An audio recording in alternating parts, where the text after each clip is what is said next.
Kemudian terkait dengan masalah syarat-syarat pengafiran.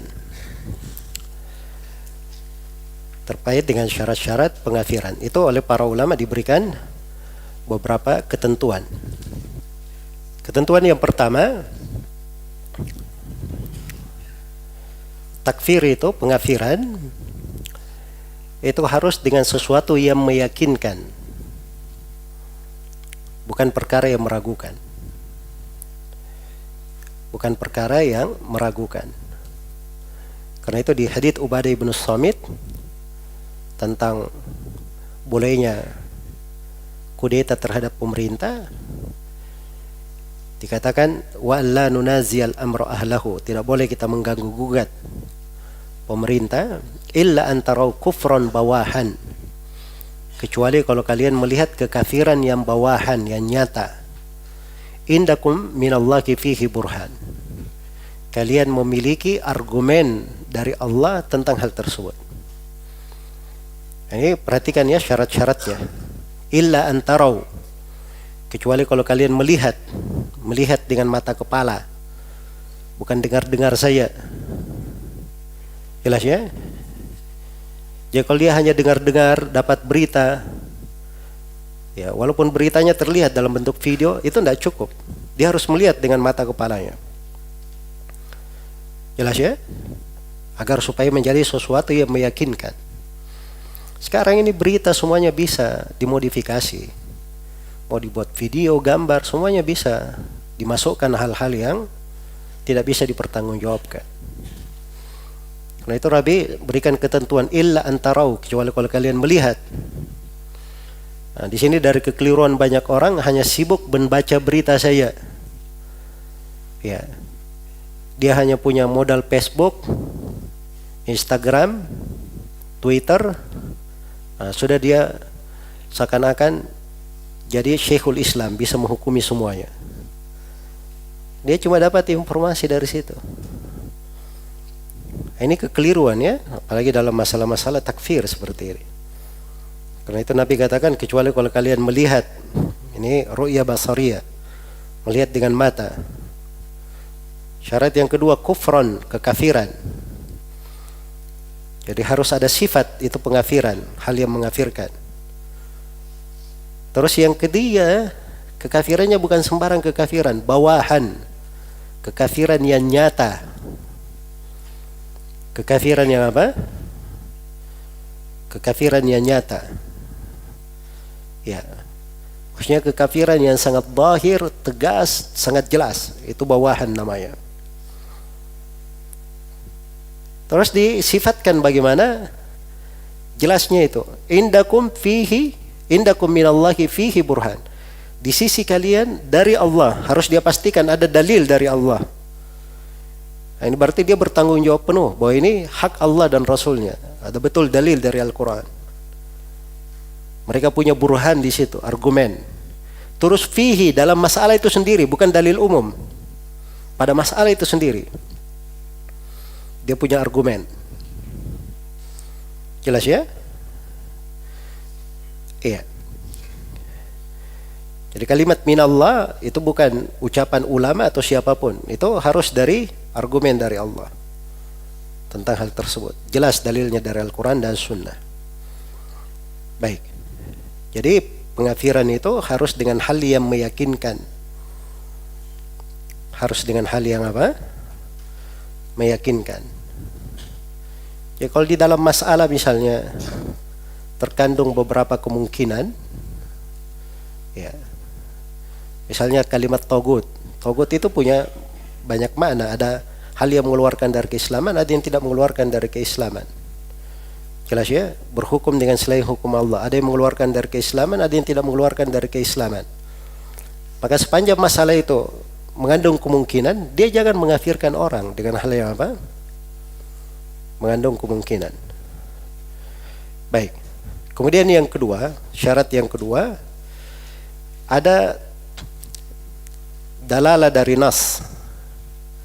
Dalil dari nas Al-Quran dan Sunnah yang menunjukkan ucapan atau perbuatan itu adalah kafir. Dengan kekafiran yang besar. Ya, ini yang kedua ya. Ya, kalau kapan dikafirkan? Kalau dalil dari Al-Quran dan As-Sunnah menegaskan bahwa ini ucapan atau ini perbuatan adalah kufrun akbar, kekafiran besar yang mengeluarkan dari keislaman. Iya. Itu dua. Nah, ini dalilnya sudah berlalu ya di hadits Ubadah bin Samit yang saya bacakan tadi. Saya meringkas ya, banyak dalil-dalil yang lain dalam hal ini. Kemudian yang ketiga, ya. Kemudian yang ketiga dari syarat dalam takfir, pada amalan yang mengandung kemungkinan kafir atau tidak,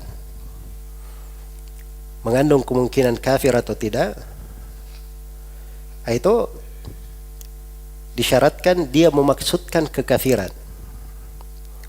Dia memaksudkan apa? Kekafiran. Iya. Baik.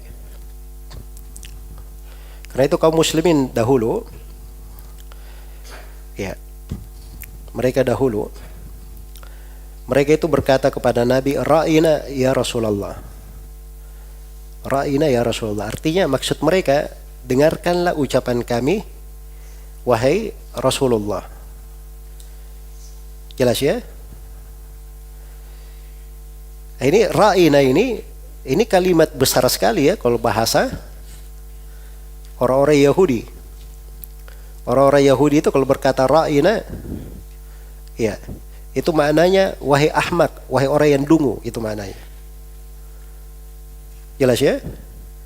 Nah, ketika para sahabat mengucapkan hal itu, ini Ra'ina memang dari sisi bahasa bisa bermakna dengarkanlah ucapan kami, dan bisa makna kufur itu tadi, ucapannya orang Yahudi, wahai orang yang dungu. Ya, jelas ya? Tapi para sahabat tidak memaksudkan makna yang diinginkan oleh orang Yahudi. Karena itu turun ayat khusus tentang hal itu. Ya ayyuhalladzina amanu la taqulu ra'ina wa qulu unzurna wasma'u. Wahai orang-orang yang beriman, jangan kalian berucap ra'ina, tapi ucapkanlah unzurna ya Rasulullah, beri kami kesempatan, wasma'u, dan dengarkanlah. Ya. Diarahkan kepada yang paling baiknya. Jelas ya? Jadi kalau sesuatu itu mengandung ihtimal, mengandung kemungkinan kafir atau tidak, maka dia dikafirkan kalau memaksudkan kekafirannya. Baik, jadi itu diperhatikan ya akan hal tersebut. Yang keberapa sekarang? Yang keempat dari syarat takfir itu qiyamul hujjah alal muayyan. Telah tegak hujjah atas orang tersebut. Sudah ditegakkan hujjah. Karena dalam Al-Quran Allah berfirman, "Wa ma kunna mu'adzibina hatta naba'atha rasula." Tidaklah kami menyiksa sampai kami mengutus seorang rasul. Iya. Dan ini banyak ayat ya yang terkait dengan hal tersebut. Maka harus dipahami makna ini, qiyamul hujjah. Telah sampai kepadanya apa?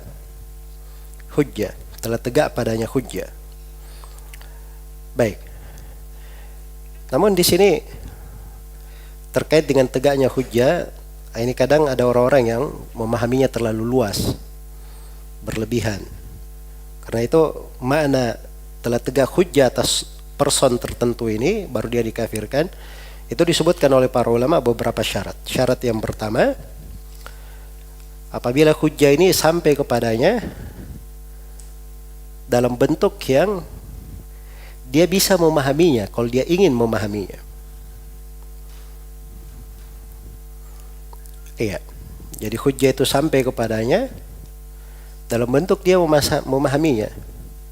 Kalau dia ingin memahaminya.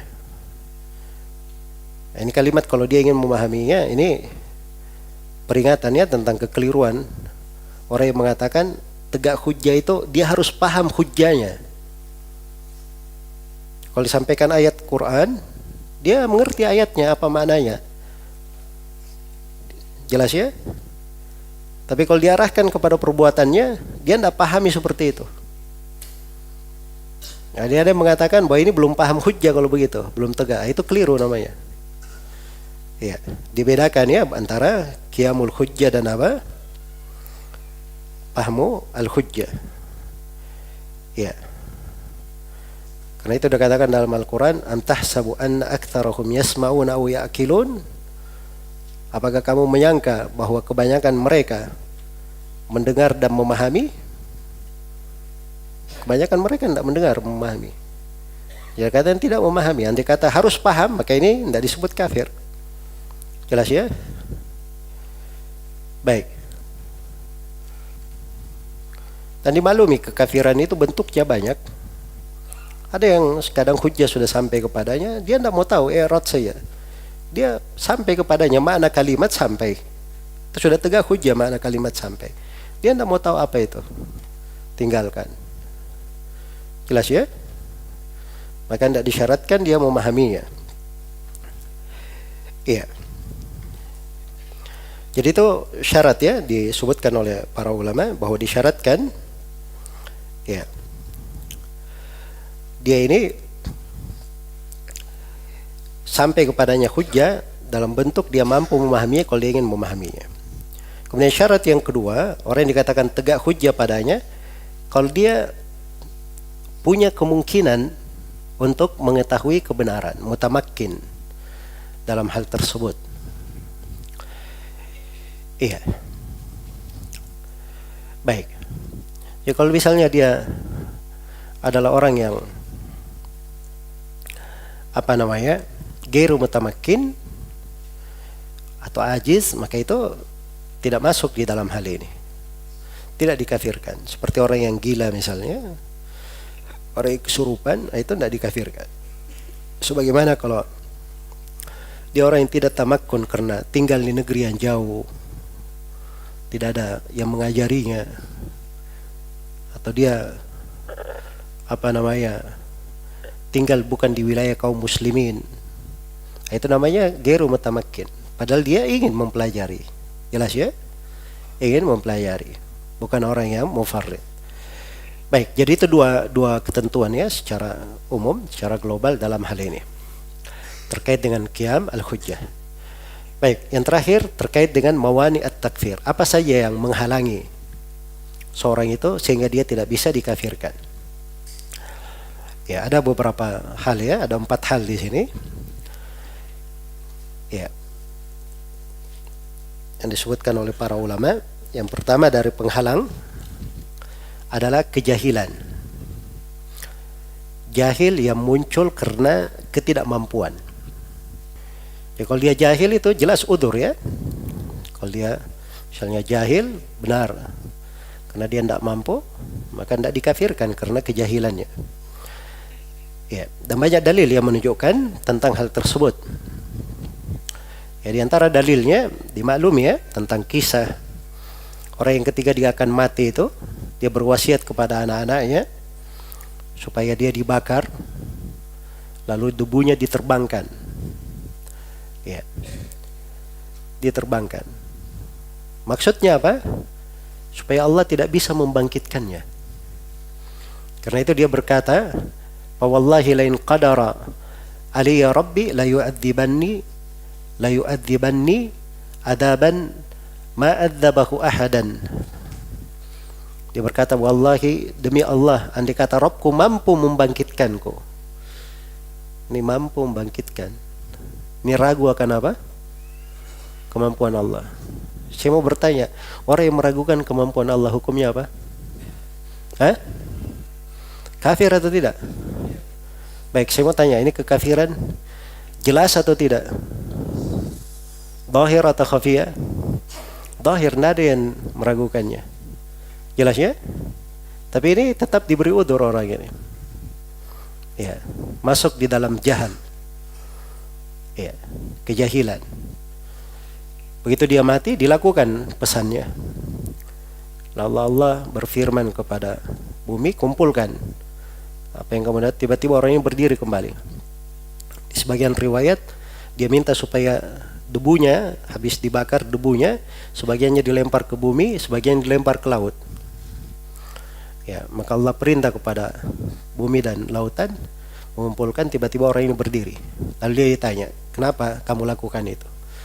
Dia berkata, khasyataka ya Rabbi, karena saya takut kepada Engkau wahai Rabbku. Maka disebutkan dalam hadits, faghafara lahu, maka Allah mengampuni dia. Iya. Ini kekafiran, tapi dia diampuni. Kenapa? Karena kejahilan. Jelas ya? Karena kejahilan. Baik. Tapi kejahilan ini tidak berlaku mutlak seperti itu ya, semua jenis kejahilan. Karena itu para ulama menyebutkan ya, ada beberapa ketentuan terkait dengan kejahilan yang dianggap penghalang di dalam pengafiran. Ketentuan yang pertama, kejahilan ini muncul dari ketidakmampuan. Dia tidak mampu untuk mengangkatnya. Dan dia juga bukan orang yang menelantarkan, bukan orang yang kurang dalam mencari. Tapi kejahilan muncul karena apa? Ketidakmampuan. Iya. Ghairu mutamakkin untuk hal tersebut. Baik, itu syarat yang pertama. Syarat yang kedua, kejahilan yang diberi udzur, disyaratkan bahwa kejahilan tersebut ya, itu kejahilan pada orang yang dia tumbuh di tempat yang sangat jauh, yang jauh dari keislaman, atau dia orang yang baru masuk Islam,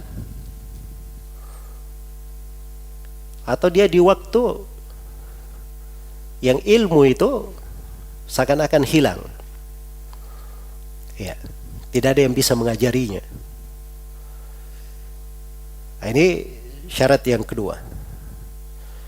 Jadi kalau di dua kondisi ini, nah itu diterima. Kalau dia itu dianggap apa? Dianggap jahil. Ya. Tapi di sini perlu diingat ya. Perlu diingat bahwa kejahilan itu, walaupun dia jahil misalnya, tapi hukum terkait dengan apa yang dia lakukan, itu bisa dihukumi. Jelas ya? Jadi kalau ada orang ditanya apa hukumnya orang yang beristighatsah kepada selain Allah, ya maka dia jawab sesuai dengan zahirnya bahwa itu adalah hal yang membatalkan keislaman, pelakunya bukan seorang muslim, tidak boleh sholat di belakangnya, tidak boleh dimandikan, tidak boleh dikubur di kuburan kaum muslimin. Itu hukum syar'i dalam hal tersebut. Jelas ya? Iya. Jadi hukum itu tetap berlaku, berjalan di kehidupan dunia. Adapun kalau dia dapat udzur dengan kejahilan, itu antara dia dengan Allah Subhanahu wa ta'ala. Seorang itu hanya menghukumi yang zahirnya saja. Baik.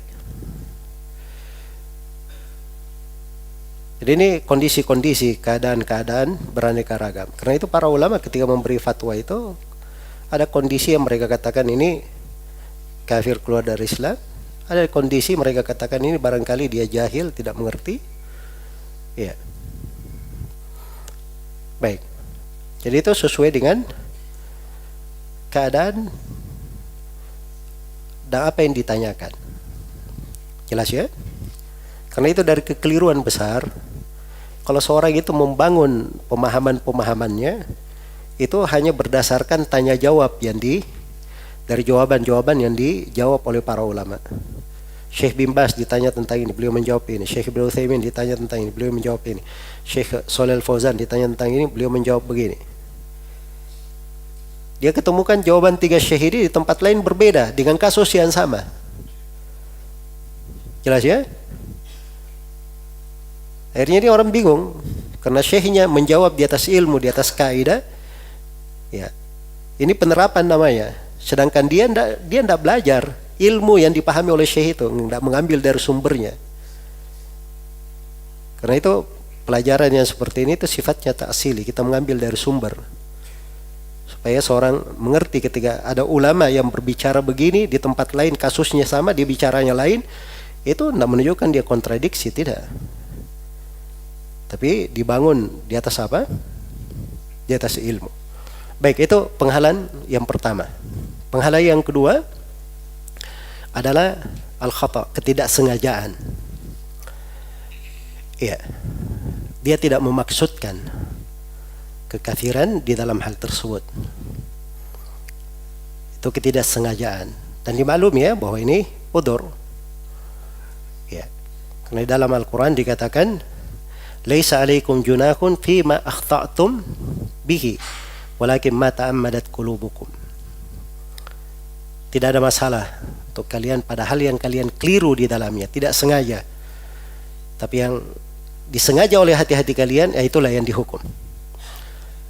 Dan Nabi sallallahu alaihi wasallam bersabda, "Inna Allah wada'an ummati al-khata wa nisyan wa mastukrihu alaihi." Sungguhnya Allah meletakkan dari umatku kesalahan dan kelupaan apa yang dipaksakan dari mereka. Hadits Ibnu Majah, hadits Ibnu Abbas, riwayat Ibnu Majah.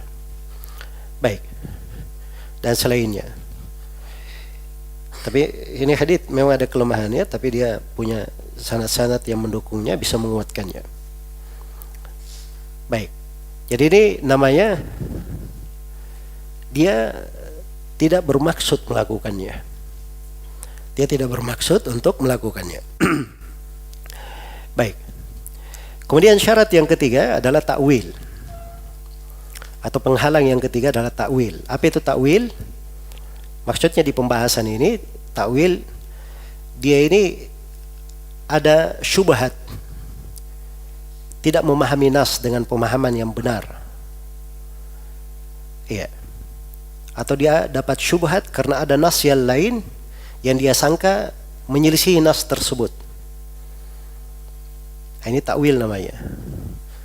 Karena itu orang-orang yang mentakwil sifat-sifat itu tidak dikafirkan oleh para ulama. Ya, karena mereka itu ada apa? Ada syubhat di dalam hal tersebut. Iya. Baik, dan ini diuraikan ya oleh para ulama dengan dalil-dalil. Di antara dalilnya adalah kisah Hatib bin Abi Balta'ah yang kita sebutkan tadi. Ketika Hatib bin Abi Balta'ah menyampaikan udurnya, apa kata Umar bin Khattab? Apa tadi kata Umar? Ya Rasulullah, biarkan saya penggal leher orang ini.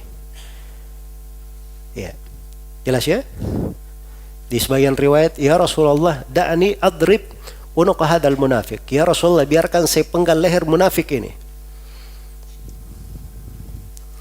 Sekarang Umar radhiyallahu taala anhu menghukumi dia munafik. Ya. Itu tidak dipermasalahkan oleh Nabi. Kenapa? Karena dia ada takwil di dalam hal tersebut. Jelas ya? Jadi Nabi sallallahu alaihi wasallam tidak mempermasalahkan Umar di situ karena dia ada takwil dengan hal itu. Dia menganggap itu perbuatan kemunafikan. Padahal Nabi sudah berkata bahwa itu orang ini hadir di perang Badar dan Allah telah berfirman kepada orang yang hadir di perang Badar, "I'malu ma syi'tum faqad ghafartu lakum." Lakukan apa yang kalian inginkan, telah diampuni untuk kalian. Baik. Jelas ya? Sama dengan ucapan Al-Ansar itu tadi. Para sahabat Al-Ansar. Padahal ucapannya mirip dengan ucapan kaum Khawarij itu, tapi karena mereka ada takwil dalam hal itu, ada maksud, ada kesamaran yang menyebabkan munculnya hal tersebut. Baik. Jadi itu syarat yang keberapa? Penghalang yang ketiga. Penghalang yang keempat, yang terakhir adalah yang disebutkan oleh penulis di sini, al-ikrah, terpaksa. Iya, dia terpaksa. Kenapa disebut terpaksa? Karena di dalam Al-Quran dikatakan man kafara billahi min ba'di imanihi illa man ukriha wa qalbuhu mutmainnun bil iman. Orang yang kafir kepada Allah setelah dia beriman. Dia kafir kepada Allah setelah beriman. Ini semuanya dihukumi kafir. Diperkecualikan cuma satu. Illa man ukriha, kecuali orang yang dipaksa. Wa qalbuhu mutmainnun bil iman. Dan hatinya itu tenang dengan keimanan. Karena itu kata penulis, itu tidak ada hubungannya dengan orang yang main-main, sungguh-sungguh, takut. Sebab itu tidak ada di perkecualian nas. Yang ada cuma apa? orang yang terpaksa ini di penghalang yang keempat. Jelas ya? Baik. Jadi kita harus tahu apa saja yang merupakan penghalang dan apa yang bukan. Jadi kesimpulannya penghalang itu ada berapa? Ada 4. Yang pertama apa tadi? Al-jahal. Ya, lawan dari jahal apa? Ilmu. Baik. Jadi jahal maksudnya jahal yang dibangun atas ketidakmampuan. Ketidakmampuan. Ya. Terus yang kedua, al-khata. Lawan dari khata apa? Al-amd, sengaja. Khata artinya tidak sengaja. Kalau amd, sengaja.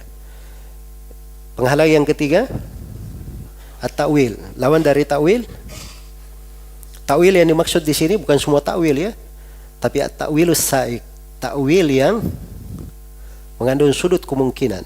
Saya tidak terlalu rinci tadi ya tentang ta'wil. Sebenarnya ada rincian. Jadi ta'wil yang mengandung apa? Kemungkinan dari sudut bahasa. Ya. Adapun kalau ta'wilnya tidak ada hubungannya, nah itu tidak diterima oleh para ulama. Jelas ya? Baik. Kemudian karena itu lawannya ada ta'wilus sa'iq, lawannya. Kemudian yang keempat, al-ikrah. Iya. Jadi al-ikrah, dia terpaksa. Lawan dari al-ikrah adalah apa? Al-ikhtiyar, bukan orang yang sengaja dengan pilihan sendiri dia melakukannya. Baik. Jadi ini mawani'ut takfir dan apa? Syurutuhu. Iya. Baik. Kemudian terakhir di sini dikatakan oleh penulis kulluha min a'dhami ma yakunu khataran. Ini semuanya dari perkara yang paling besar bahayanya, wa min aktsari ma yakunu wuqu'an. Dan paling banyak terjadi. Fayam bagi lil muslim al-hadar wa yakhafu minha ala nafsihi. Maka sepantasnya bagi seorang muslim untuk hati-hati dan takut terhadap dirinya. Na'udzubillahi min mujibati ghadabihi wa alimi iqabih. Ini pembahasan yang terakhir ya, al-hadar wal khauf minal wuqu'i fil mukaffirat. Berhati-hati dan khawatir terjatuh di dalam hal-hal yang mengkafirkan. Ini setelah kita baca pembahasan Nawaqidul Islam ini, tampak betul ya betapa pentingnya seorang itu belajar tauhid. Dia belajar rincian-rincian tauhid. Dan dia paham apa itu syirik dengan segala bentuknya. Mengerti rincian-rincian dan kedetailannya. Dan dia paham itu kekafiran. Bisa dia bedakan antara kesyirikan dan kekafiran. Bagaimana cabang-cabang dari kekafiran itu. Jangan sampai dia jatuh di dalam hal-hal yang apa? Bisa membatalkan keislamannya. Baik.